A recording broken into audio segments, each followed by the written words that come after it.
ఈరోజు ప్రవచనం చేయవలసిందిగా పూజ్యుల పాదం పెట్టి ప్రార్థిస్తున్నాం. శుక్లాంబరధరం విష్ణుం శశివర్ణం చతుర్భుజం ప్రసన్నవదనం ధ్యాయేత్ సర్వవిఘ్నోపశాంతయేత్. గురుర్బ్రహ్మా గురుర్విష్ణుః గురుర్దేవో మహేశ్వరః గురుః సాక్షాత్ పరబ్రహ్మ తస్మై శ్రీగురవై నమః.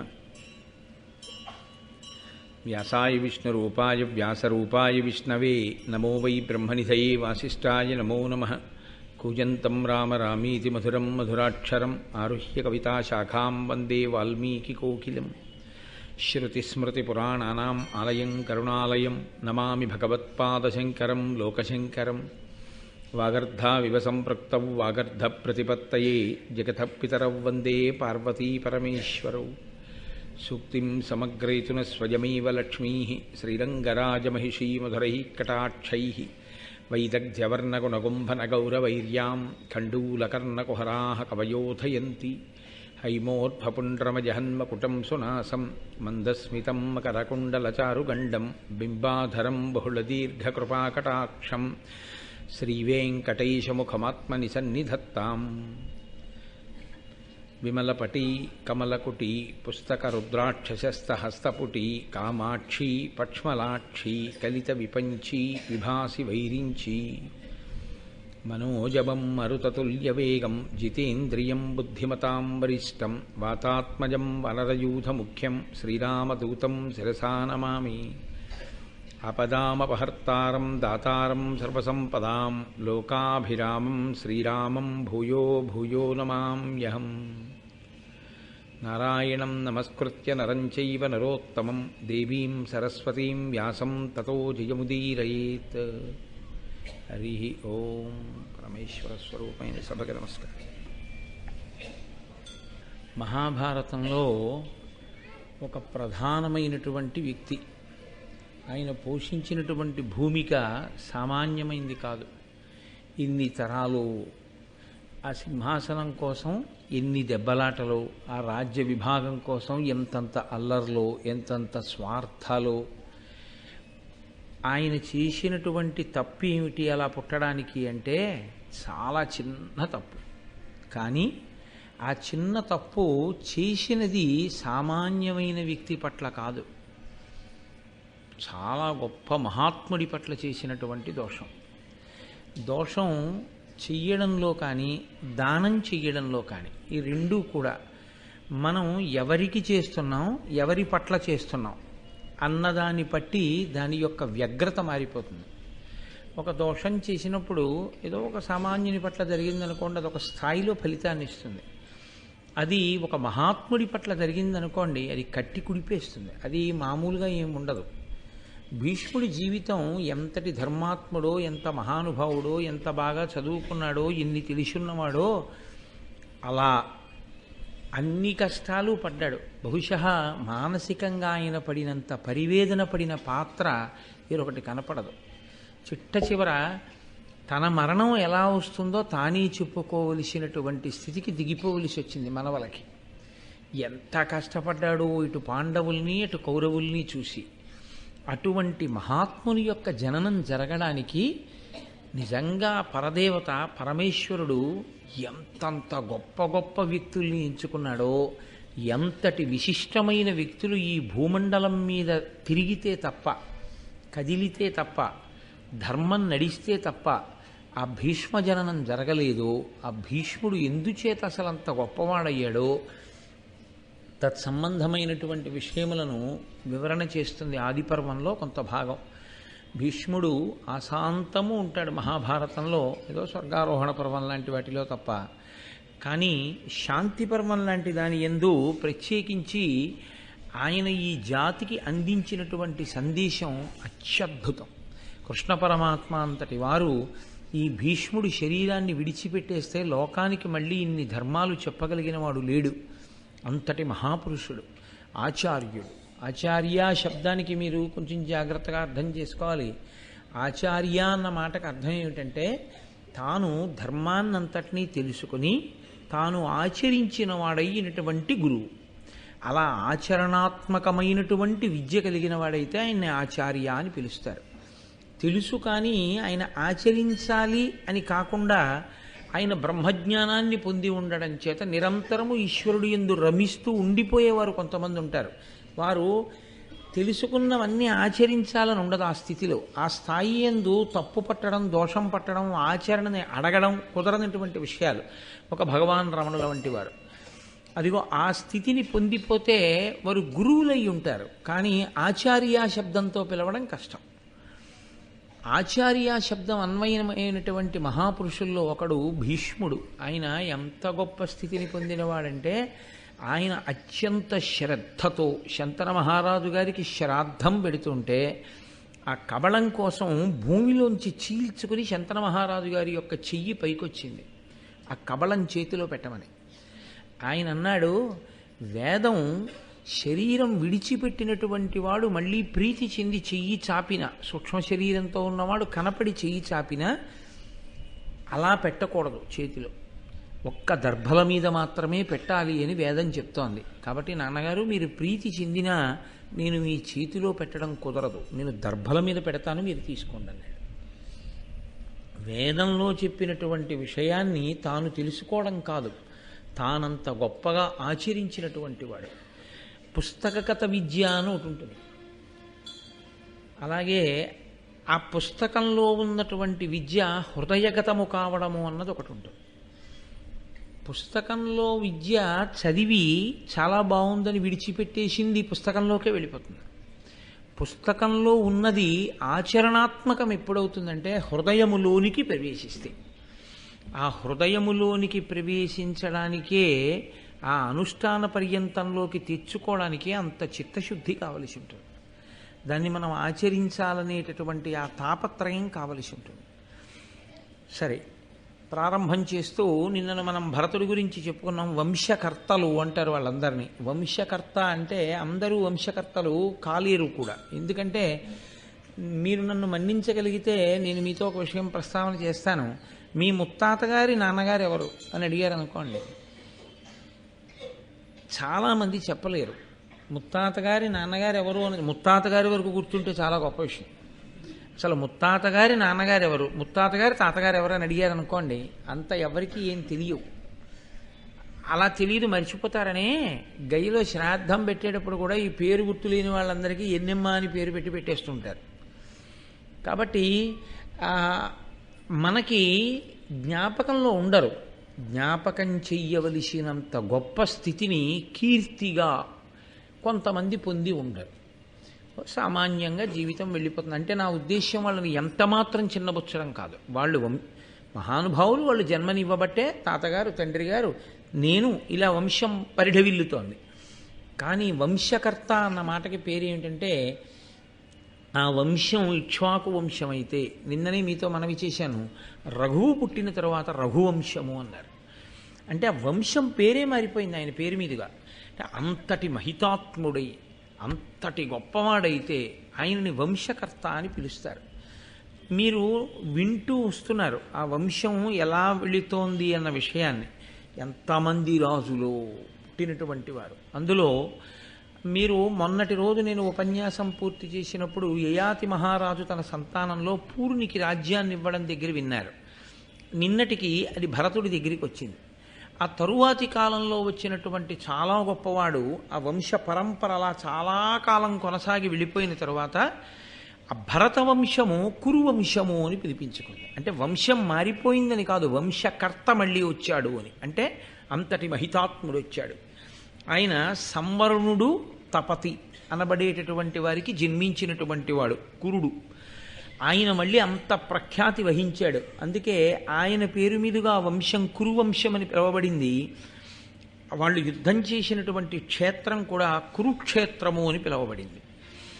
అటువంటి వంశం నడిచి వెడుతోంది. అంటే దాని యందు మహాత్ములు పుట్టుకుంటూ వస్తున్నారు.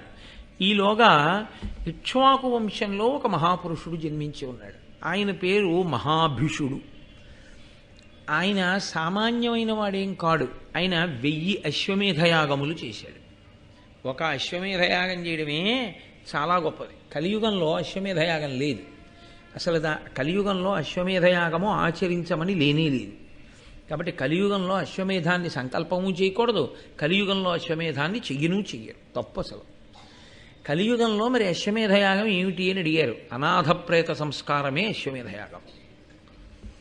ఎక్కడైనా సంస్కరించడానికి నావారన్న వారి లేకుండా ఎక్కడైనా అనాథ శవం పడుంటే ఆ అనాథ శవానికి సశాస్త్రీయంగా ఎవరు అంత్యేష్టి సంస్కారాన్ని చేస్తారో వారికి అశ్వమేధయాగం చేసినటువంటి ఫలితాన్ని ఆ ఖాతాలో వేస్తారు.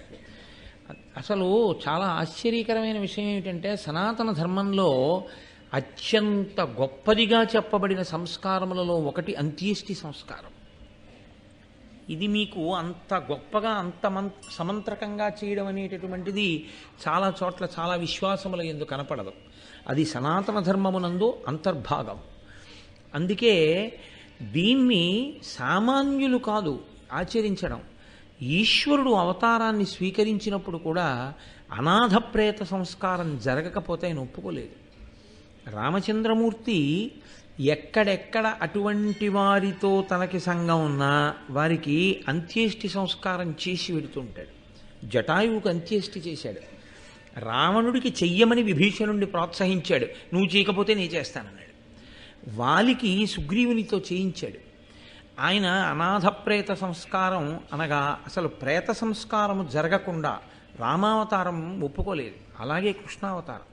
కృష్ణుడు దగ్గరుండి తిలోదకాలు ఇప్పించి మహానుభావుడు గోదానములవి చేయించాడు వెళ్ళిపోయినటువంటి పితృదేవతల పేరు మీద. వెంకటాచల క్షేత్రంలో ఇప్పటికీ గోగర్భము అని చెప్పి ఒక పెద్ద ఆనకట్ట, ఆ జలాశయం అది ఉంటుంది. అక్కడే క్షేత్రపాలక శిల కాదు, ఆ శిల అన్నమాట వాడడమే నాకు అసహ్యం. క్షేత్రపాలక శిల ఏమిటి? శిల అయితే కదిలిక ఉండదు, ఏమీ ఉండదు. మహాశివరాత్రి నాడు అభిషేకం ఎందుకు చేస్తున్నావు అక్కడికి వెళ్ళి? క్షేత్రపాలక శిల అయితే అది క్షేత్రపాలక శిల కాదు, క్షేత్రపాలకుడు, వెంకటాచలాన్ని రక్షించేవాడు అన్నవాడెవరో తెలుసా అండి? వెంకటాచల క్షేత్రాన్ని పరమశివుడు రక్షిస్తూ ఉంటాడు. ఆయనే పెద్ద గోళాకారంలో ఆ గోగర్భంలో నీటిలో ఉంటాడు. ఒకసారి మనందరం వెళ్ళినప్పుడు కొంతమందికి నేను చూపించాను కూడా, అక్కడ కూర్చోబెట్టి విష్ణు సహస్రం ఇవి చదువుకున్నాం కూడా. అక్కడ మీరు కొంచెం గుహలా ఉంటుంది, అందులోకి వెళ్ళి చూస్తే కృష్ణుడు పాండవుల చేత యుద్ధభూమిలో మరణించినటువంటి అనేక మందికి ఉత్తమగతులు కలగాలి అని దానాలు చేయించినటువంటి గుర్తులు ఆ బండ మీద ఉంటాయి ఇప్పటికీ. కాబట్టి అసలు అంత్యేష్టి సంస్కారము అనేటటువంటిది అంత గొప్ప వైభవాన్ని సంతరించుకుంది. అందున అశ్వమేధయాగము అనేటటువంటిది ఆ యుగాల్లో చేశారు. ఈ యుగాల్లో అశ్వమేధయాగ కల్పాన్ని వాడడం కుదరదు. గుర్రాన్ని ఎవరు విడిచిపెడతారు? ఆ గుర్రాన్ని కట్టేసిన వాడైతే నేను యుద్ధం చేస్తానని ఎలా అంటారు? అవన్నీ కుదరనప్పుడు ఇంకా అశ్వమేధయాగం ఏమిటి? కాబట్టి ఆ కల్పం కుదిరేది కాదు.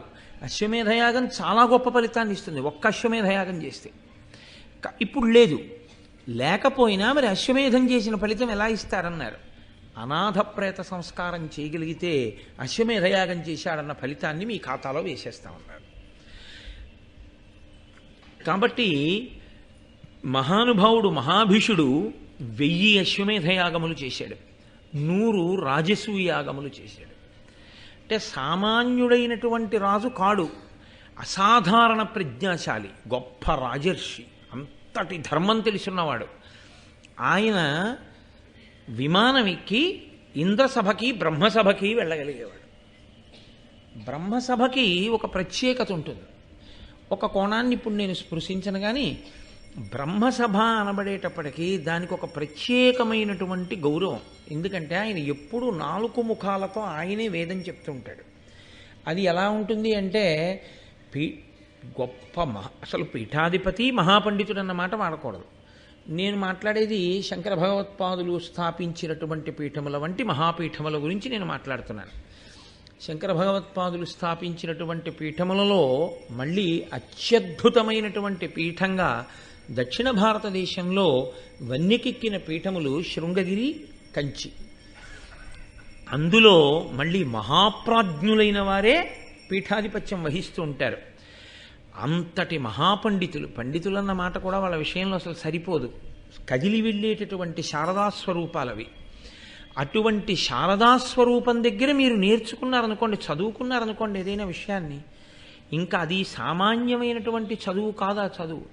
స్వయంగా శృంగగిరి పీఠాధిపతులైనటువంటి భారతీ తీర్థస్వామి వారు ఇప్పటికీ శృంగేరిలో పాఠశాలలో ఉండేటటువంటి విద్యార్థులకి పాఠం చెప్పడానికి పెడతారు. ఆయన పాఠం చెప్తారు. ఆయన పాఠం చెప్పేటప్పుడు ఎవరైనా వెళ్ళి మీకోసం వచ్చారు చాలా పెద్దవారు అని చెప్తే ఆయన చాలా చికాకు పడతారు. పిల్లలకి పాఠం చెప్పేటప్పుడు ఎక్కడ శృంగగిరి పీఠాధిపత్యం అండి, మాటల శృంగేరి పీఠాధిపత్యం అంటే అంత శృంగగిరి పీఠాధిపత్యం వహిస్తున్నటువంటి భారతీ తీర్థస్వామి వారు అంత జాగ్రత్త తీసుకుంటారు పిల్లలకి పాఠం చెప్పడం అంటే. ఎన్ని కోట్ల కోట్ల మందిలో ఏ ఒక్కడు ఆ అదృష్టాన్ని పొందుతాడు అటువంటి మహానుభావుడి దగ్గర పాఠం నేర్చుకోవడం అంటే. ఆయన వారి గురువు గారి దగ్గర ఉజ్జయిన్లో వారు చాతుర్మాస్యం చేస్తుంటే సిప్రా నదిలో స్నానం చేస్తే వెళ్తుంటే వారి కాళ్ళు పట్టుకున్నారు. నీకేం కావాలని అడిగితే మీ దగ్గర తర్కశాస్త్రం నేర్చుకుంటానన్నారు. స్వయంగా అభినవ విద్యాతీర్థ మహాస్వామి వారు కూర్చోబెట్టి భారతీ తీర్థస్వామి వారికి తర్కశాస్త్రాన్ని నేర్పారు. ఇప్పుడు భారతీ తీర్థస్వామి వారు ఎంతోమంది విద్యార్థులకి పాఠం చెప్తుంటారు ప్రతిరోజు. నేను భారతీ తీర్థస్వామి వారి దగ్గర ఫలానా చెప్పుకున్నాను అని చెప్పుకోవడమే జీవితంలో ఒక గొప్ప వరం. అటువంటిది సాక్షాత్తు చతుర్ముఖ బ్రహ్మ. నాలుక మీద సరస్వతీదేవి ఉంటుంది. నాలుక మీద సరస్వతి నర్తించేటటువంటి చతుర్ముఖ బ్రహ్మగారు 4 ముఖములతో వేదం చెప్తుంటారు. పరమేష్ఠి అని పేరు ఆయనకి. ఆ మహానుభావుడు ఆయన ఆధ్యక్షమునందు కూర్చుని ఉండగా అంత మర్యాదగా ఉంటుంది సభ.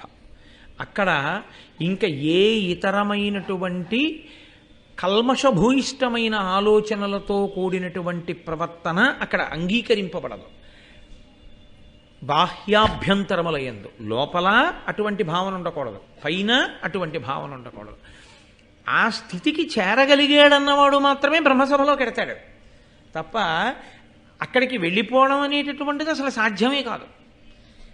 దానికి తోడు మళ్ళీ బ్రహ్మసభలోకి వెళ్ళాలి అంటే చాలా చూస్తారు. ఇప్పుడు నేను అవన్నీ చెప్పడం కుదిరే విషయాలు కావనుకోండి. కాబట్టి అటువంటి బ్రహ్మసభలోకి వెళ్ళి నిలబడగలిగినటువంటి అదృష్టాన్ని బ్రహ్మగారి సభలో బ్రహ్మగారు మాట్లాడుతుంటే కూర్చుని ఆయన ఇచ్చిన ఆదేశాలని వినడం. బ్రహ్మగారు మాట్లాడడం అంటే ఎలా ఉంటుందో తెలుసా అండి? ఏమది సామాన్యంగా ఉండదు. ఆయన ఇప్పుడు ఈ కదలిక ఎందుకు వచ్చింది అని అడిగారు అనుకోండి, ఇంకొక 500 సంవత్సరముల తర్వాత ఇప్పుడు వచ్చిన కదలిక ఎందుకు వచ్చిందో అది ఆ తర్వాత దేనిగా పరిణమిస్తుందో చెప్తుంటారు సభలో. ఎందుచేతనంటే భూత భవిష్యత్వర్తమాన కాలములు గుర్తిరిగిన మహాపురుషుడు, త్రిమూర్తులలో ఒకరు. బ్రహ్మగారంటే సామాన్యమైనటువంటి స్వరూపం కాదది. అటువంటి మహానుభావుడు ఆయన ఆధ్యక్షం వహించి మాట్లాడుతుంటే, కమలగర్భుడై కూర్చునుంటే ఆ సభలో నిలబడడం అంటే మాటలండి. మనుష్య జాతి గర్వపడవలసినటువంటి మహాపురుషులు వీళ్ళందరూ ప్రాతస్మరణీయులు. వీళ్ళ పేర్లు తలుచుకున్నంత మాత్రం చేత, వీళ్ళ గురించి విన్నంత మాత్రం చేత, వీళ్ళకి నమస్కరించినంత మాత్రం చేత ఈశ్వరానుగ్రహం కలుగుతుంది. అంతటి మహాపురుషులు. అందుకే మహాభారతం లాంటివి వినండి అని ఎందుకు చెప్తారంటే, అటువంటి మహాపురుషుల పేర్లు చెవిన పడితే చాలు. ఒరే ఎక్కడ విశేషం రా, 1000 అశ్వమేధయాగముల, 100 రాజసూయ యాగముల, దివ్య విమానములు ఎక్కి చతుర్ముఖ బ్రహ్మగారి సభకి వెళ్ళడమా, ఇంద్రసభకి వెళ్ళి ఇంద్రుడితో కలిసి కూర్చోవడమా, ఏమి వాళ్ళు పొందినటువంటి వైభవం. అంతటి మహానుభావుడు. ఆయనకి ధర్మం తెలియదనో, ఆయన ఆషామాషిగా ప్రవర్తించే వ్యక్తినో, ఆయనకి ఏవీ తెలియదనో మీరు అనుకోకూడదు. 4 సార్లు గణపతి హోమం గట్టిగా దగ్గర కూర్చుని ఆద్యంతం చూసిన వాడికి గణపతి హోమం ఎలా జరుగుతుందో తెలిసిపోతుంది. 1000 అశ్వమేధయాగములు, 100 రాజసూయాగములు చేసి, అన్ని దాన ధర్మాలు చేసి, అంత ధార్మికుడై రాజర్షి అయిన వాడికి తెలియనిది ఏముంటుందండి? బ్రహ్మగారి సభలో ఎలా నిలబడాలో ఆయనకి తెలియదు, బ్రహ్మగారి సభలో ఎలా ప్రవర్తించాలో ఆయనకి తెలియదు. ఇదే కొత్తగా వెళ్ళాడు ఆయన. ఆయన ఎన్ని పర్యాయములు వెళ్ళాడో బ్రహ్మసభకి. అటువంటి మహాపురుషుడికి ఒక ఆశ్చర్యకరమైన రీతిలో మనస్సు కదిలింది అంటే ఏమనుకోవాలి? నేను మీతో మొన్న మనవి చేశాను. ఏదో ఒక గొప్ప మేలు ఈ భూమికి చేయడం కోసం పరదేవత సంకల్పం చేసింది అని మనం అనుకోవలసి ఉంటుంది. లేకపోతే అసలు అటువంటివి సంభవించే అవకాశాలు ఉండవు. మీరు ఈ ధర్మ సూక్ష్మానికి ఎక్కువ ప్రాధాన్యత ఇవ్వండి. సంఘటన యొక్క వర్ణనకి పెద్ద ప్రాధాన్యత ఇవ్వకండి. అది సంఘటనని నేను సంఘటనగా కేవలం స్పృశించి విడిచిపెట్టేస్తే చాలు. కానీ దాని వెనక ఉండే ధర్మ సూక్ష్మం ఏమిటి, ఆయన ఎటువంటి మహాపురుషుడు, ఆయన మనస్సు కదలడం అంటే మాటలా, దేనికి కదిలి ఉంటుంది, దాని పరిణామం ఏం జరిగింది ఇవాళ మనకి వెంటనే తెలుస్తోంది. కాబట్టి వ్యాసుడు ఇచ్చారు కాబట్టి, నన్నయ్య గారు ఇచ్చారు కాబట్టి మనకి తెలిసిపోతుంది తర్వాత ఏం జరిగిందో. అప్పుడు అలా ఎందుకు జరిగిందో అక్కడ ఉన్న వారికి తెలియదు, ఒక్క బ్రహ్మగారికే తెలుస్తుంది అలా ఎందుకు జరిగిందో. ఆ బ్రహ్మగారి నాలుకని కూడా కదిపింది పరదేవత. ఆవిడ ఏమి చేయలేదు. ఆవిడ సృష్టికర్త, స్థితికర్త, ప్రళయకర్త, ఆమె బిడ్డలు, ఆమె ఏమైనా చేయగలదు. కాబట్టి అటువంటి తల్లి సంకల్పమేమో ఈ మహాభీషుడు వెళ్ళి బ్రహ్మగారి సభలో నిలబడ్డాడు.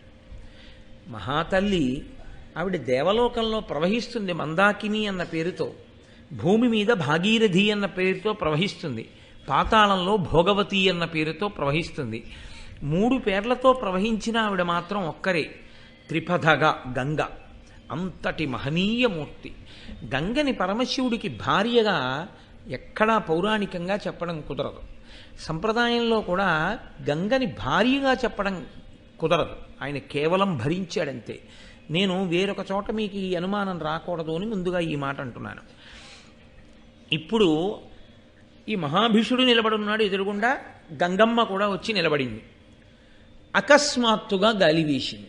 ఈ గాలి వేయడం అనేటటువంటిది, గాలి కదలిక ఒక మహత్తరమైన విషయాన్ని సృష్టిస్తుంటుంది మహాభారతంలో. ఒకసారి దేవయాని శర్మిష్ఠ బట్టలన్నీ అలాగే కలిసిపోయాయి గాలి వేస్తే. ఇక్కడ ఆవిడ కట్టుకున్న వస్త్రము కొద్దిగా భ్రంశమైంది. ఇటువంటి మహాభీషుడు, ఎంతటి మహానుభావుడు. అందరూ తల తిప్పుకున్నారు. ఆయన ఒక్కడు ఆవిడ వంక చూసి ఆయన మనస్సు యందు కామప్రచోదనం అయింది. ఆంతరమునందు బాహ్యమునందు కనిపెట్టగలిగిన వాడు బ్రహ్మగారు.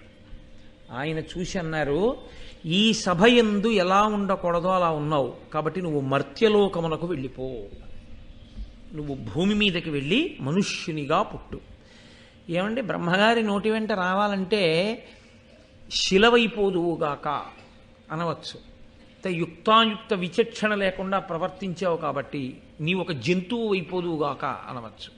నువ్వు బ్రహ్మరాక్షసుడు వగుదువుగాక అనొచ్చు. ఆయన అనలేదు. ఆయన నీవు మనుష్యలోకమునందు జన్మించదవుగాక అన్నారు. అసలు ఈ అనడం వెనక పరదేవత ఉంది అని మీరు గుర్తుపట్టాలి. ఆయన బ్రహ్మగారి నోటి వెంట మాట వచ్చేటట్టు చేసింది కూడా పరదేవత అయితే, ఆ సంఘటన చేయించింది కూడా పరదేవతే అని మీరు అంగీకరించవలసి ఉంటుంది. కాబట్టి ఇప్పుడు ఆయన నోటి వెంట ఏ మాట వచ్చిందో ఆ మాటకి ఔదల దాల్చి మహాభిషుడు మర్త్యలోకమునందు అనగా మనుష్యలోకమునందు పుట్టాలి. ఆయన అన్నాడు, మీరు శాపవాక్కు విడిచిపెట్టారు, నేను తప్పకుండా ఔదల దాలుస్తాను. తప్పు ఒప్పుకోగలిగినటువంటి గొప్ప స్థితి, చిన్న తప్పు, దానికి నేను మర్త్యలోకంలో పుట్టనా అని అడగలేదు ఆయన. నిజమే, ఎందుకు కలిగిందో నా మనస్సులో అటువంటి కదలిక కలిగింది. కాబట్టి మీరు ఇచ్చిన శాపాన్ని నేను అంగీకరిస్తున్నాను, కానీ నాకు ఒక వరం కావాలి. ఇప్పుడు భూమండలంలో మహానుభావుడు, రాజర్షి, గొప్ప ధర్మాత్ముడు, వేదం చదువుకున్నవాడు, తపస్వి, మహాపురుషుడైనటువంటి వాడు ప్రతీపుడు ఉన్నాడు. ఆ ప్రతీప మహారాజు గారు ఇదిగో ఈ భరతవంశంలో వచ్చినటువంటి వాడు. ఆయన భార్య పేరు సునంద. ఆ ప్రతీపునికి నేను కుమారుడిగా పుడతాను తప్ప మీరు చెప్పినట్లుగా మర్త్యలోకానికి వెళ్ళడానికి నాకు అభ్యంతరం లేదు. కానీ ఎవరి కడుపున పడితే వాళ్ళ కడుపున పుట్టమంటే మాత్రం నేను అంగీకరించాను. ఏమి ఈ మాట ఎందుకు అనాలి? ఏ ప్రతీపుడికి పుడితే మాత్రం మనుష్యుడు కాడే అంటే కాదు. సాధారణంగా లోకంలో ఉండే నియమం ఏమిటంటే తండ్రి కలిగిన పిన్ని దానమేలా అని లోకంలో ఒక సూక్తి. అనగా తండ్రి అనేటటువంటి వాడు బ్రతికి ఉంటే ఇంకా అంతకన్నా పిన్నిది అక్కర్లేదు. తండ్రి ఎప్పుడూ ఏం ఆలోచిస్తూ ఉంటాడో తెలుసా అండి? భార్యకు ఒంట్లో బాగులేదు, కొడుకు ఫోన్ చేశాడు, నాన్నగారనే అమ్మ ఎలా ఉందన్నాడు. మీ అమ్మకి జ్వరంగా ఉంది, ప్రతిరోజు రాత్రి జ్వరం వస్తుంది, డాక్టర్ గారికి చూపించాను, తగ్గట్లేదు, 10 రోజుల నుంచి మందులు వేసుకుంటోంది, సరిగ్గా భోజనం అవి సహించట్లేదు, చాలా ఇబ్బంది పడుతోంది అని తండ్రి చెప్తాడా? చెప్పడు. ఎందుకు చెప్పడో తెలుసా అండి? నేను ఉన్నానుగా హాస్పిటల్కి తీసుకెళ్ళడానికి, నేను చూస్తానుగా నా భార్యని. ఇప్పుడు పాపం వాడికి ఎందుకు చెప్పడం? వాడికి చెప్తే వాడు సెలవు పెట్టుకు రాలేడు. 2 ఆ శనాదివారాలో కలిసి వస్తే వాడు రావాలి. ఇప్పుడు చెప్తే వాడు అక్కడ సరిగ్గా తింటాడో తినడో, ఏ బెంగ పెట్టుకుంటాడో, అమ్మ ఎలా ఉందో అనుకుంటాడో ఏమో. ఎందుకు వాడికి చెప్పడం? చక్కగా ఉందిరా మీ అమ్మ. నాన్నగారండి ఏదో అమ్మకు ఒకసారి ఫోన్ ఇవ్వండి అన్నాడు అనుకోండి, ఆ ఫోన్ ఇలా పట్టుకుని కాసేపు వాడితో సంతోషంగా మాట్లాడు, బెంగ పెట్టుకుంటాడు అని ఇస్తే, బాగున్నాను రా, ఆఫీస్కి వెళ్ళొచ్చాను, అది ఇదేని అమ్మ మాట్లాడేస్తుంది. వాడు అక్కడ సంతోషంగా తిరుగుతాడు. వాడికి ఎప్పుడు తెలుస్తుంది? వాడంతటా వాడు వస్తాడు కదా ఎప్పుడప్పుడు, ఏ శని ఆదివారాలు సెలవులు వచ్చాయని వస్తాడు. వచ్చినప్పుడు వాడికి తెలుస్తుంది. తెలిసిన తండ్రి ఏమంటాడంటే, ఏం పర్వాలేదురా, తగ్గిపోతుంది అన్నారు, మనిషి అన్నాక రాకుండా ఉంటాయిరా, వస్తాయి, దానికి నువ్వు పెద్ద బెంగ పెట్టుకోక అన్నా, అంత ఏమైనా ఉంటే నేను చెప్పనా నీకంటాడు. అందుకే తండ్రి కలిగిన పిన్నిధానమేలా, తండ్రి ఉంటే సుఖాలన్నీ ఉంటాయి. తండ్రి కొడుకు సుఖపడాలి, కొడుకు సుఖపడాలి, కొడుకు సుఖపడాలి, అదే ఆలోచిస్తాడు ఎప్పుడు. కొడుకు ఎలా పోయినా పర్వాలేదు, నేను సుఖపడాలని తండ్రి అంటాం. కాబట్టి అటువంటి తండ్రి ఉంటే ఆ తండ్రి గురువు అవుతాడు. ఉపనయనం చేసినప్పుడు వేరు గురువు కాదు, మొదట తండ్రియే గురువు. ఎందుకంటే ఉపనయనం చేసినప్పుడు గాయత్రీ మహామంత్రాన్ని ఉపదేశం చేసేది తండ్రి.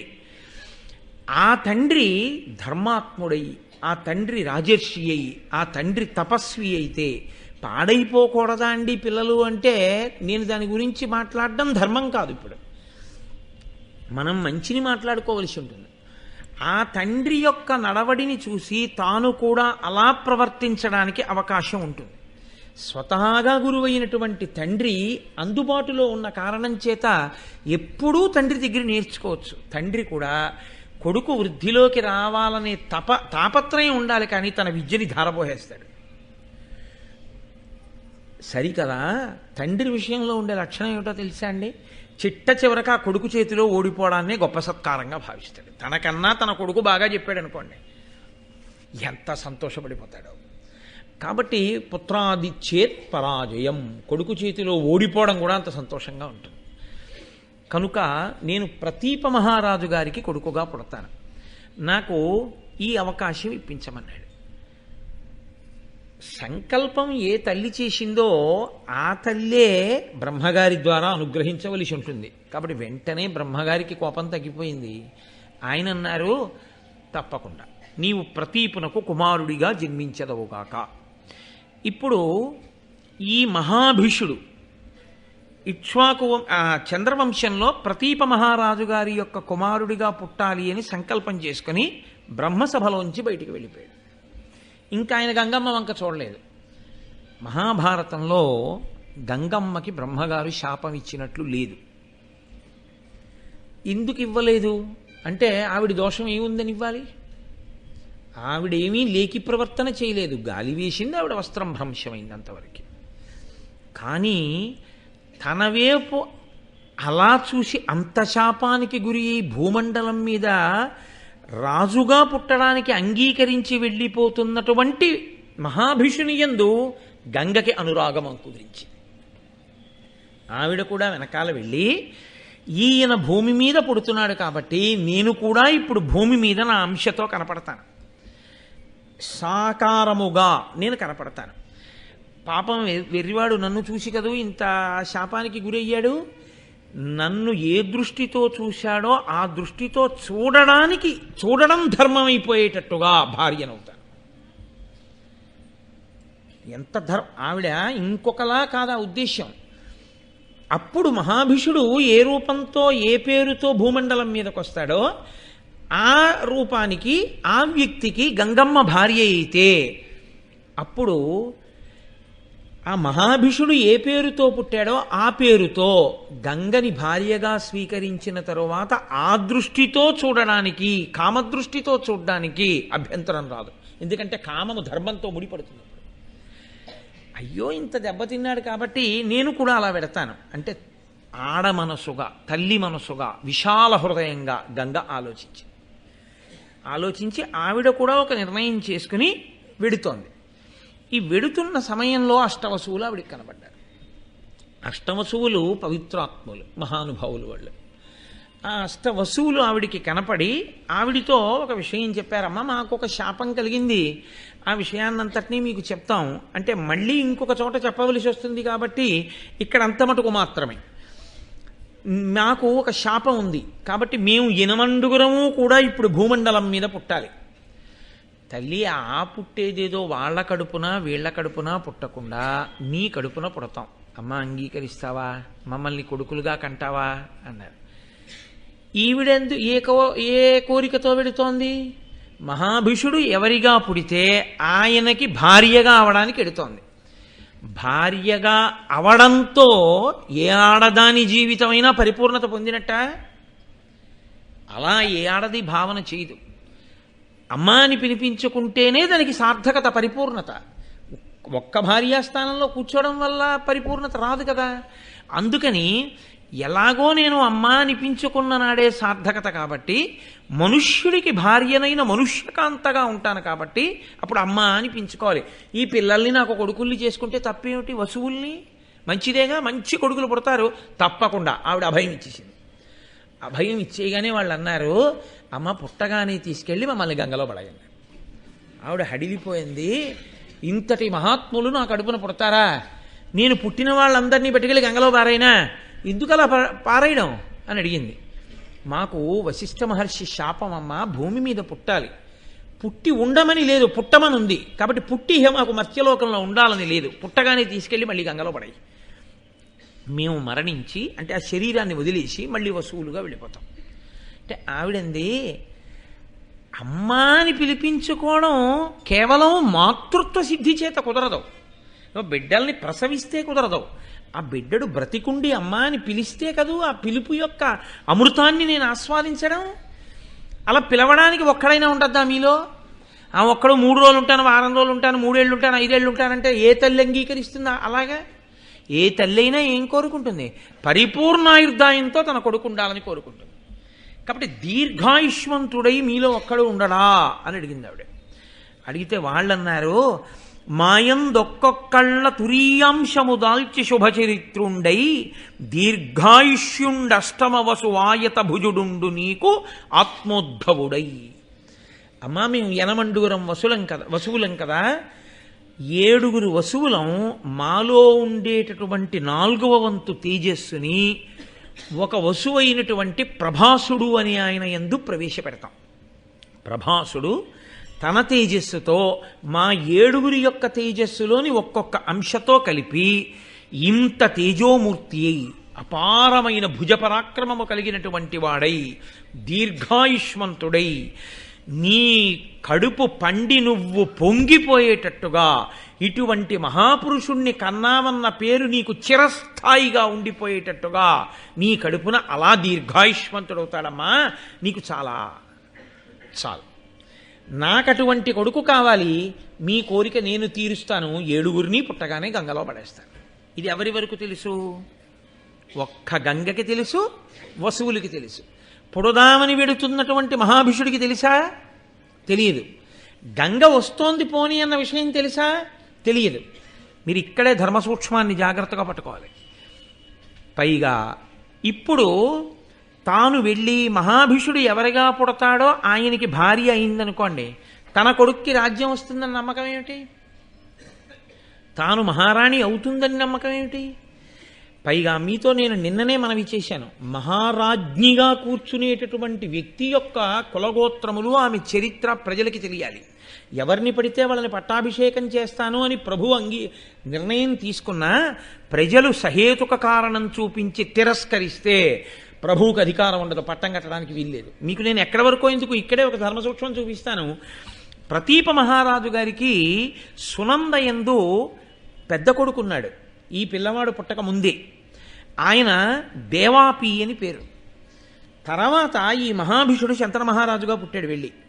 మూడవ పిల్లవాడు ఇంకొకడు ఉన్నాడు, వాడి పేరు బాహ్లికుడు.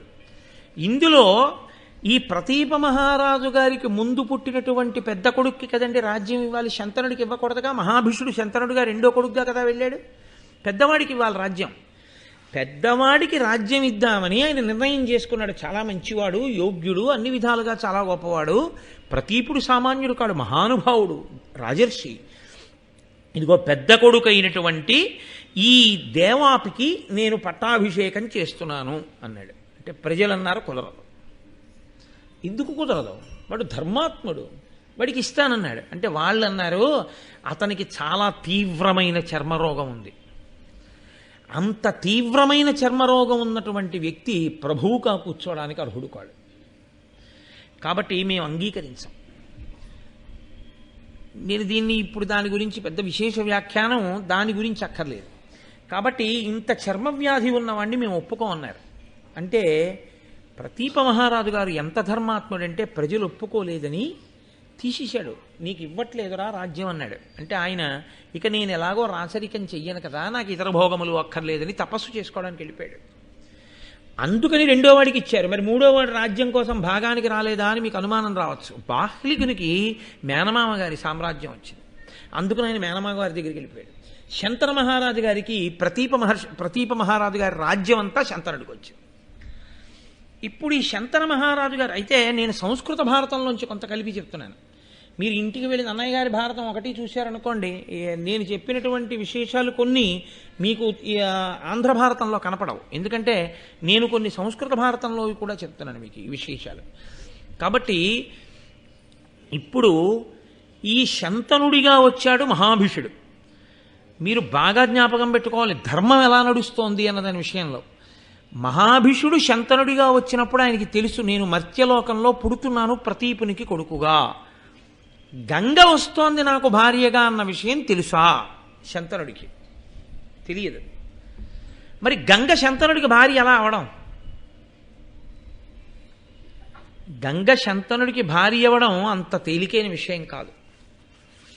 ఇప్పుడు ఆవిడ భార్య అవ్వాలంటే ఎలా భార్య అవడం కుదురుతుందో ఆ మార్గాన్ని ఆవిడే ఎంచుకుంది. లేదు పరదేవతే అలా అనుగ్రహం చేసింది ఆశ్చర్యకరంగా. ప్రతీప మహారాజు గారు గంగానది ఒడ్డున కూర్చుని గొప్ప తపస్సులో ఉన్నాడు. ఉండగా ఈ గంగానది స్త్రీ రూపాన్ని ధరించి వచ్చి ప్రతీప మహారాజు గారి వంక చూసి, నువ్వు ఇంద్ర సమానుడివయ్యా, కాబట్టి నేను నీ తొడ మీద కూర్చుంటున్నాను, నువ్వు నన్ను భార్యగా స్వీకరించు అంది. అని ఏను జిహ్నుకన్య ఇంద్ర సమాన నీ సద్గుళావులకు సంతసిల్లి భానుతేజ నీకు భార్యగా వచ్చితి ఇష్టమున పరిగ్రహింపు నన్ను అందావిడ. ఏను జిహ్నుకన్య, నేను జిహ్నువు యొక్క కూతుర్ని. జిహ్నువు తాగి కుడి చెవిలోంచి విడిచిపెడితే జాహ్నవి అయింది ఆవిడ. కాబట్టి నేను జిహ్నుకన్యని. ఓ ఇంద్ర సమాన అంటే ఇంద్రునితో సమానమైన వాడా, నీ సద్గుణావళులకు సంతసిల్లి భానుతేజ, నీ సద్గుణాలు విని నేను చాలా సంతోషించాను, నువ్వు నన్ను భార్యగా స్వీకరించు అంది. అని ఆయన కుడి తొడ మీద వెళ్ళి కూర్చుంటే ప్రతీపుడు కళ్ళు విప్పి చూశాడు.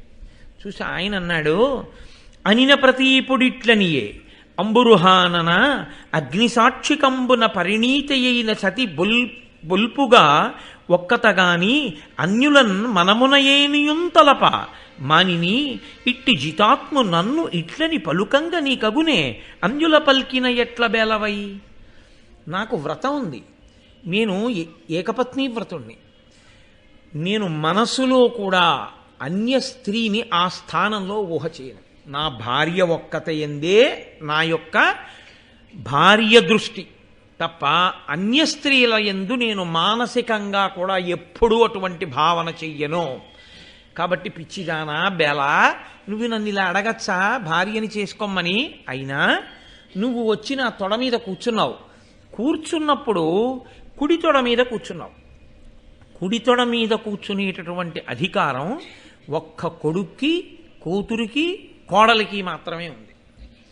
తనకి బిడ్డలుగా ఉండేటటువంటి వారు ఎవరున్నారో కొడుకు, కోడలు, కూతురు కుడి తొడ మీద కూర్చుంటారు. ఒక్క భార్య అయితే ఆమె ఒక్కతే మాత్రమే ఎడమ తొడ మీద కూర్చోవాలి. వామాంకస్థిత జానకీ పరిలసత్ కోదండ దండం కరే చక్రం చోద్భకరేణ బాహుయుగళే శంఖం శరం దక్షిణే అని కదా భద్రాచల రామచంద్రమూర్తి గురించి శంకర భగవత్పాదుల శ్లోకం. వామాంకస్థిత జానకీ పరిలసత్, ఎడమ తొడ మీద కూర్చుంది అమ్మవారు. అది భార్యాస్థానం, శాస్త్రం అంగీకరిస్తోంది. ఎడం పక్కన ఉన్న భాగం భార్యాస్థానము అని. కాబట్టి నీవు ఎడమ తొడ మీద కూర్చుంటే నాకు భార్యాస్థానాన్ని అడిగిన దాని అవదు.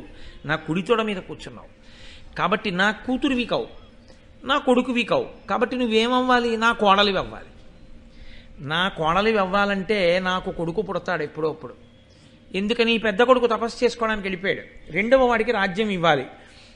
ఆ కొడుక్కి నిన్ను భార్యని చేసుకోమని నేను చెప్పి వెళ్ళిపోతాను. ఇంత ధర్మాత్ముడు, ఇంత రాజర్షి అయిన వాడు కోడల్ని నిర్ధారించి వెళ్ళాడు. మా నాన్నగారు చెప్తే చేసుకున్నానని చెప్పి చేసుకుంటే ఇక కులపెద్దలు కానీ, పౌరులు కానీ, పురోహితులు కానీ అడ్డు పెట్టడానికి ఏం లేదు. ఆవిడ సచ్చరిత్ర కింద లెక్క. ఆవిడ కడుపున పుట్టిన బిడ్డలకి రాజ్యాధికారం వస్తుంది. ఎంత చమత్కారం జరుగుతోందో చూడండి. కాబట్టి ఇప్పుడు ప్రతీపుడు ఆమెకి మాట ఇచ్చాడు. గంగ వెళ్ళిపోయింది. మళ్ళీ జలస్వరూపాన్ని పొందేసింది. కొంతకాలం అయిపోయింది. మహాభిషుడు, ఎవరు మహాభిషుడు? పేర్లు ఇన్ని వాడడంలో మర్చిపోకూడదు. బ్రహ్మసభలోకి వెళ్ళి చూసినవాడు ఆయన ఉన్నాడే, గంగమ్మని చూసినవాడు. ఆ మహాభిషుడు ఇప్పుడు శంతన మహారాజుగా పుట్టాడు. ఈ శంతన మహారాజు మళ్ళీ చాలా ధర్మాత్ముడు. ఎంతటి ధర్మాత్ముడు, ఎంతటి రాజర్షియో, ఎంతటి గొప్పవాడు. ఆంధ్ర భారతంలో లేదు కానీ సంస్కృత భారతంలో శంతన మహారాజు గారి గురించి చాలా గొప్ప విషయం ఒకటి వ్యాసభగవానుడు ప్రతిపాదన చేశాడు. అసలు ఆయనకి శంతనుడు అన్న పేరు ఎందుకు వచ్చిందో చెప్పారు వ్యాసుల వారు. యం యం కరాభ్యాం స్పృశతి జీర్ణం ససుఖమశ్నుతే పునర్యువాచ భవతి తస్మాత్తం శంతనం విదుహు.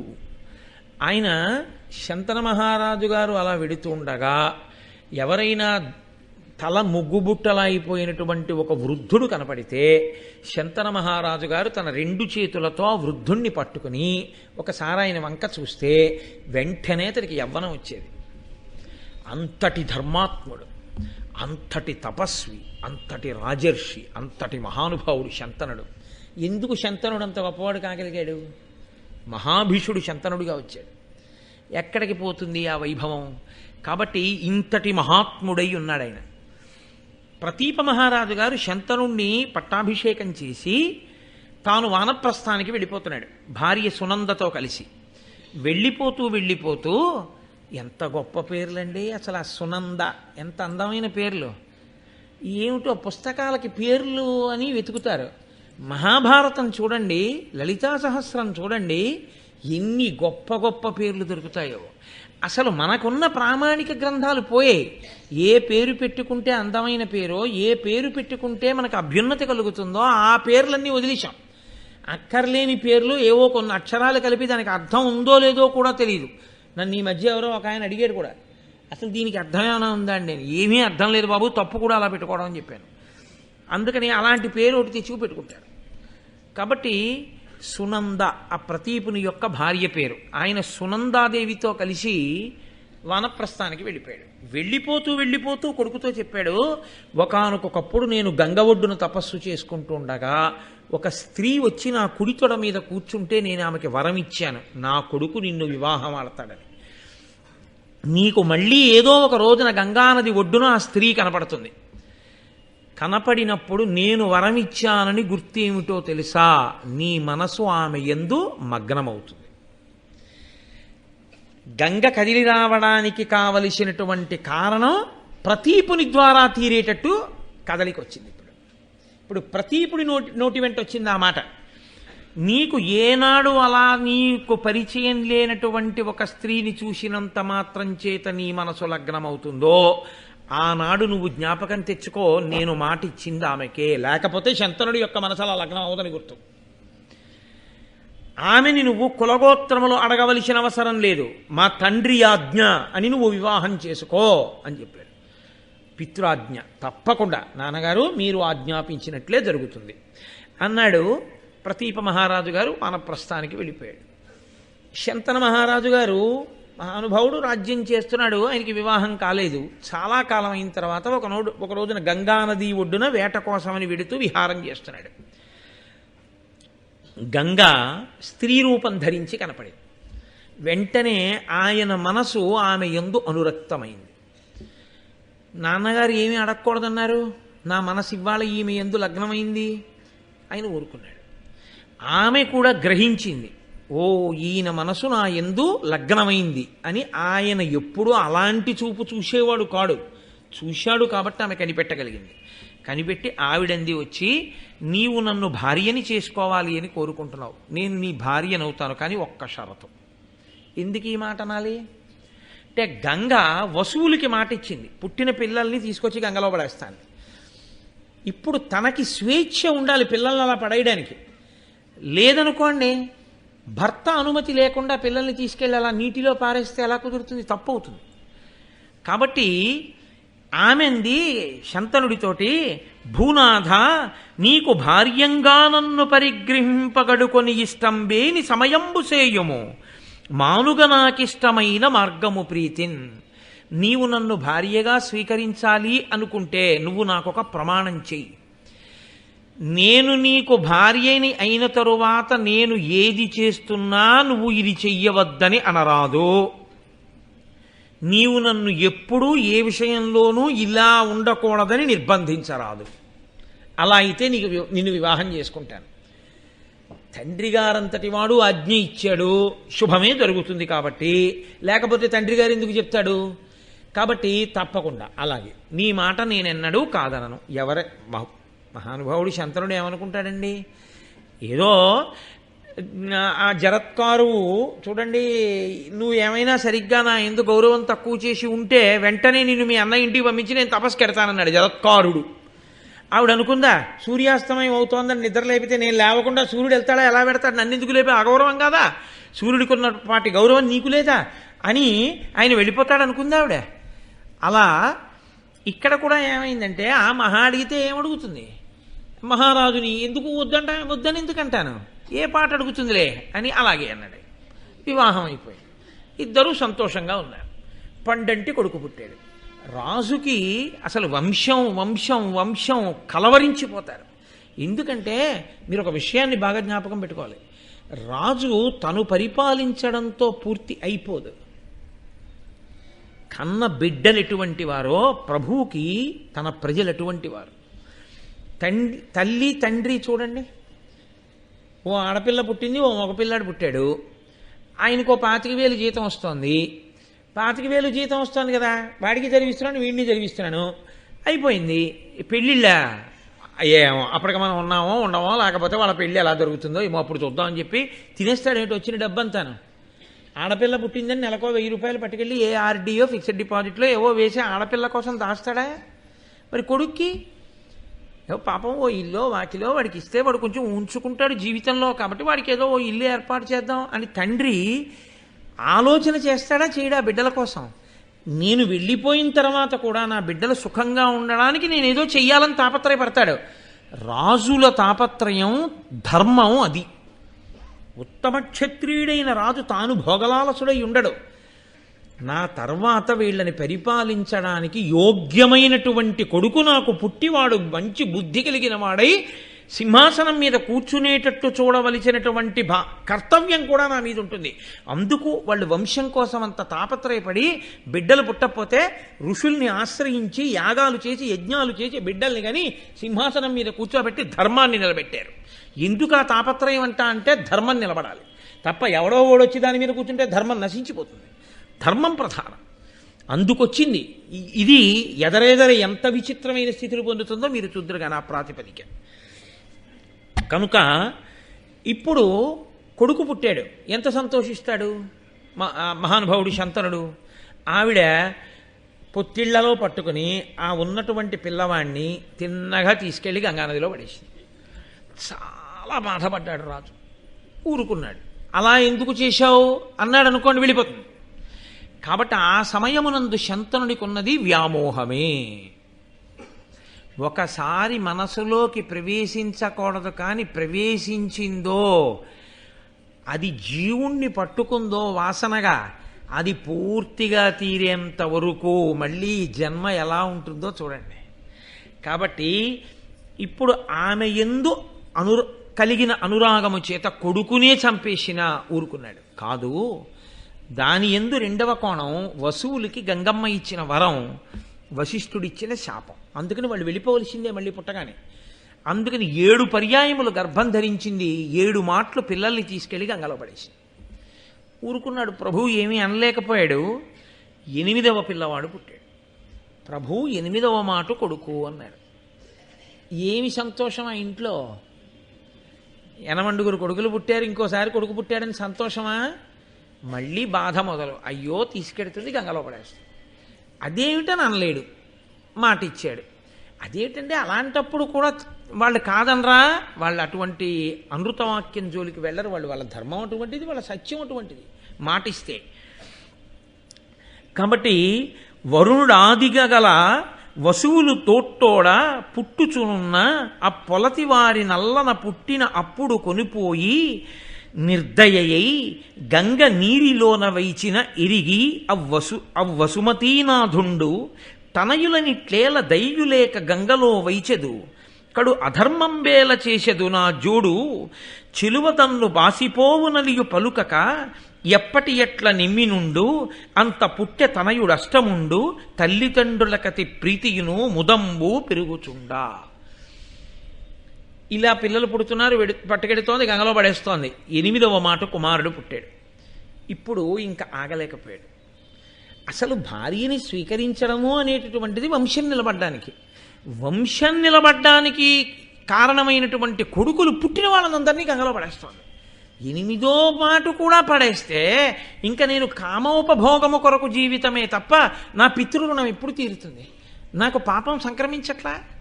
ఎంతకాలం ఇలా ఊరుకోనని ఆయన అన్నాడు, పడయంగరాని కొడుకుల కడుపలుబుర పడసి పుత్రఘాతినివై ఈ కొడుకు నుదయార్క తేజుని విడువగ నేనోపననుచు వేడుకతోడన్. ఆయన అన్నాడు, బాలసూర్యుల వంటి కొడుకులు 7 పుట్టారు, బాలఘాతకివై వాళ్ళందరినీ తీసుకెళ్ళి గంగలో పారేశావు. ఆయనకి తెలియదుగా ఈ విషయాలన్నీ. వసువులు పుట్టారన్న విషయం తెలియదు. 8వ వాడిని కూడా అలా పడేస్తావేమో, నేను ఒప్పుకోను అంటే అప్పుడు ఆవిడంది, నేను ఈ పిల్లాన్ని పడేద్దాం అనుకోవట్లేదు అన్నన్నా. ఎంత పని జరిగిందిరా! ఇప్పుడు వద్దన్నాను, ఖచ్చితంగా పడేయద్దు అనుకున్న సమయంలో నేను చెప్పానని ఆయన అన్నాడు. మరి 7 ఎందుకు పడేసావు? అందుకు కాదు 8వ వాడిని వద్దన్నాను. 7 ఎందుకు పడేసావు చెప్పు అన్నాడు. అంటే ఆవిడంది, నేను పడేశాను అంటే దాని వెనకాతల ఒక పెద్ద కథ ఉంది మహారాజా. అష్టవసువులు, 8 వసువులు ఒకానొకప్పుడు వాళ్ళ భార్యలతో కలిసి ఆకాశ మార్గంలో వెళ్ళిపోతున్నారు. కశ్యప ప్రజాపతికి దక్ష ప్రజాపతి కూతురైనటువంటి సురభికి కలిపి జన్మించినటువంటి ధేనువు, నందినీ ధేనువు అంటుంటాం కదండి, ఆవు దూడ, ఆవు. అది వశిష్ఠ మహర్షి మేరుపర్వత గుహలో తపస్సు చేసుకుంటున్నారు. ఆయనకి హవ్యకవ్యములు అంటారు. అంటే ఈ యజ్ఞయాగాది క్రతువుల యందు కావలసినటువంటి ద్రవ్యముగా, ప్రధాన ద్రవ్యముగా ఆ ఆవు పాలు, ఆవు పేడ, ఆవు పెరుగు, ఆవు నెయ్యి, పంచగవ్యాలు అన్నీ ఆవులోంచే వస్తాయి. అవి లేనినాడు ఎవరేం చేయగలరు? కాబట్టి ఈ ధేనువు యొక్క పాలని ఆయన వాడుకుంటుంటాడు. అదిగో అక్కడ తపస్సు చేసుకుంటున్నాడు. ఆవిడంది, అందులో ఆ 8 వసువులు భార్యలతో వెళ్ళిపోతుంటే ప్రభాసుడు అనబడేటటువంటి వసువు యొక్క భార్య ఆ ధేనువు వంక చూసింది, దీని పాలు త్రావి మానవుల్ 10,000 జరయు రుజయు ఎరుగక అమరభావమున సుఖంబు జీవింతురటే దీని నేల గనినవాడే ఇందు పెద్ద. ఇదిగో ఈ ఆవుందే, ఈ ధేనువు, ఆ వశిష్ఠ మహర్షి యొక్క ధేనువు, దీని పాలు ఎవరైనా తాగారో 10,000 సంవత్సరములు వృద్ధాప్యం రాదు, రోగం రాదు, యవ్వనంతో సంతోషంగా ఉంటారు. ఇంత గొప్ప ధేనువు, దీని పాలు ఇంత గొప్పవి.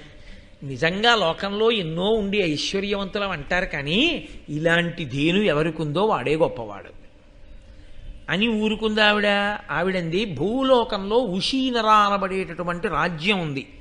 ఆ రాజ్యాన్నేలే ప్రభువుకి ఒక కూతురుంది. ఆవిడ పేరు జితవతి. ఆ జితవతి నాకు స్నేహితురాలు. ఈ ఆవుని పట్టుకెళ్ళి నా స్నేహితురాలకి ఇస్తాను. ఈ ఆవు పాలు మా స్నేహితురాలు తాగి అదిగో 10,000 సంవత్సరములు యవ్వనంతో రోగం లేకుండా ఉంటుంది. ఎంత గొప్ప కానుకిచ్చావే అని సంతోషిస్తుంది. మీరు వసువు కదా, గొప్పవారు కదా, వెళ్ళి ఆ దూడను తీసుకురండి. ప్రభాసుడు ఏం చెప్పాలి? అది వశిష్ఠ మహర్షి యొక్క ధేనువేది, నేను తీసుకురావడం ఏమిటి అనాలి. కాదనలేకపోయాడు. అదొక బలహీనత. వెళ్ళి ఆ ధేనువును అపహరించి తీసుకొచ్చాడు. తీసుకుని వచ్చి ఇంకా పట్టుకెళ్ళి ఉషీనర రాజ్యానికి వెళ్ళి ఆవిడికి ఇవ్వనే లేదు. ఎవరికిద్దామనుకున్నాడో ఆ జితవతికి. ఈలోగానే వశిష్ఠ మహర్షి తిరిగి వచ్చారు. ఏది ధేనువు అని అడిగారు. ధేనువుని ఎవరో ఎత్తుకుపోయారు అన్నారు శిష్యుడు. ఆయన వెంటనే యోగ దృష్టితో చూశారు ఎవరు తీసుకెళ్లారు అని. అష్టవసువులలో మిగిలిన 7 చెప్పలేదు. తప్పురా, అదేమిట్రా, ధేనువుని తీసుకురావడం ఏమిట్రా అనలేదు. వాళ్ళు ఊరుకున్నారు. కాబట్టి ఇప్పుడు ఆయన అన్నాడు, ఈ 8 వసువులు భూలోకమునందు జన్మించెదరుగాక. వాళ్ళకి అర్థమైంది శాపవాక్కు విడిచిపెట్టాడని. 8 పరుగు పరుగున వచ్చి వశిష్ఠ మహర్షి యొక్క పాదాల మీద పడ్డారు. అటువంటి మహానుభావుడు పట్ల చేసిన చిన్న అపచారం కూడా కట్టి కుడిపేస్తుంది. అందుకే లోకంలో ఎప్పుడు ఏం చెప్తారో తెలుసా అండి? పెద్దల జోలికి వెళ్ళకండి, పెద్దల జోలికి వెళ్ళకండి అని చెప్తారు. ఎందుకంటే అది కట్టి కుడపడం ప్రారంభం చేసింది అనుకోండి, మీరు ఎక్కడికి వెళ్ళినా తప్పుకోలేరు. ఇక తప్పుకోగలగడం అన్నది సాధ్యం కాదు. యమదండం నుంచి తప్పుకోవచ్చేమో, మహానుభావులకు జరిగిన అవమానము వలన వారు పొందిన ఖేదముతో వారు విడిచిపెట్టినటువంటి శాపవాక్కు నుంచి తప్పించుకోవడం మాత్రం కుదరదు. మళ్ళీ వాళ్లే ఉపసంహారం చేయాలి. కాబట్టి ఇప్పుడు ఆ వసువులు 8 వెళ్ళి ఆయన కాళ్ళ మీద పడ్డారు. పడితే ఆయన అన్నారు, నేను ఒకసారి విడిచిపెట్టిన వాక్కుని తిప్పడం కుదరదు, కానీ ఒక సావకాశం కల్పిస్తాను. 8 భూలోకంలో పుట్టండని కదా అన్నాను. పుట్టండి అన్నాను కానీ ఇన్నాళ్ళు ఉండండి అనలేదుగా. మీకు అక్కడ ఉండడం ఇష్టం లేకపోతే, మాయ కమ్ముతుంది అని మీరు అనుకుంటే పుట్టగానే శరీరం వదిలిపెట్టి వచ్చేయండి. కానీ పుట్టగానే శరీరం విడిచిపెట్టడం మీ చేతిలో ఉండదుగా. మనుష్యుడిగా పుట్టాక, మనుష్యునిగా పుట్టిన తరువాత శరీరం విడిచిపెట్టడం అన్నది మీ అంతా మీరుగా విడిచిపెట్టడం కుదరదు. పసిపిల్లాడిగా ఉండి మిమ్మల్ని అలా చంపేసే తల్లి దొరకాలి, లేకపోతే తండ్రి దొరకాలి. అలాంటి వాడు ఉంటే వెతుక్కోండి అని దాంట్లో అంతరార్థం. ఏ తల్లి చంపుతుంది పుట్టగానే పిల్లల్ని? దయాళువై ఉండాలి. వీళ్ళు మళ్ళీ అలా పుట్టేటప్పటికి ఈ విషయాన్ని గుర్తుపెట్టుకుని తాను పుట్టగలిగిన కారణజన్మురాలు అయి ఉండాలి. ఆవిడైతే ఆ గర్భవాసంలో అలా మళ్ళీ వాళ్ళకి ఆ శాప విమోచనం ఇప్పించగలదు అని ఆయన అన్నారు. చేసిన దోషానికి అందరినీ ఒక గాట కట్టి శిక్ష ఎలా వేస్తాను? అలా వేయడం కుదరదు. కాబట్టి ఇందులో 7 పుట్టగానే మరణించవచ్చు. అసలు ఈ ధేనువుని ఎత్తుకుపోయిన వాడు ఉన్నాడే ప్రభాసుడు, వాడు మాత్రం పుట్టగానే మరణించడానికి వీల్లేదు. వాడు దీర్ఘాయుష్మంతుడు అవ్వాలి.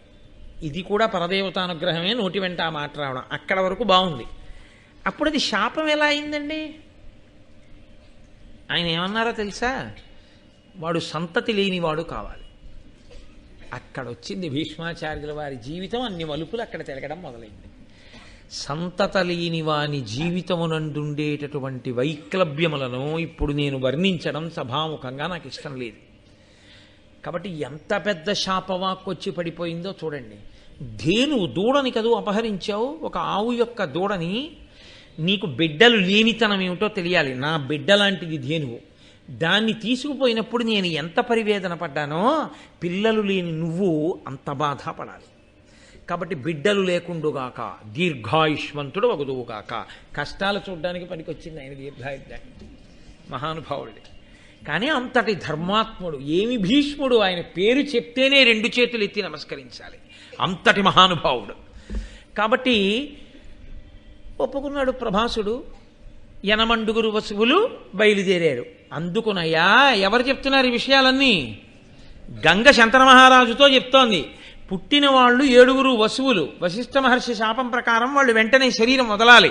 నన్ను అడిగారు, అమ్మా ఎవరి కడుపునో పుడితే ఎలా సంభవం అవుతుందమ్మా? నీ కడుపునో పుడతాం, పరమపావనివి కనుక నీవు మమ్మల్ని పుట్టగానే తీసుకెళ్ళి గంగలో పడయ్యమ్మా అని అడిగారు. వాళ్ళు శాప విమోచనం పొందాలని పడేశానయా, కరకు తల్లినై కాదు అంది.